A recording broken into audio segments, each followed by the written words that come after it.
وہ مزدور جو پاکستان میں 8,36,00,000 سے زائد پائے جاتے ہیں، زراعت کے شعبے میں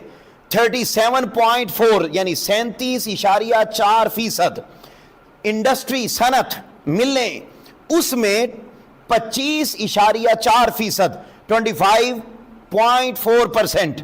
اسی طریقے سے دیگر سروسز میں، دیگر کاموں میں ہمارے پاکستان میں 37.2%، 37.2%۔ اتنی بڑی تعداد میں مزدور پائے جاتے ہیں، اور پاکستان مزدور رکھنے کے حوالے سے پوری دنیا میں چھٹا بڑا ملک ہے۔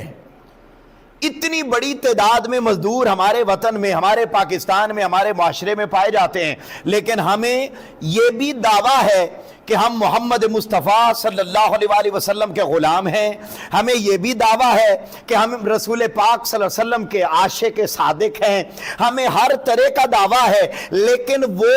جو پاکستان میں 8,36,00,000 کی تعداد میں مزدور پائے جاتے ہیں، ان کا دن تو منا لیا جاتا ہے، مگر پورا سال ہم ان کے حقوق کو ادا کرنے کے لیے تیار نہیں ہوتے۔ عجیب بات ہے کہ وہ مزدور جس کی وجہ سے 1 مئی کو چھٹی منائی جاتی ہے، وہ اس دن بھی کام پہ جا رہا ہوتا ہے، اور جنہوں نے مزدور رکھے ہوئے ہوتے ہیں وہ گھروں میں چھٹی منا رہے ہوتے ہیں۔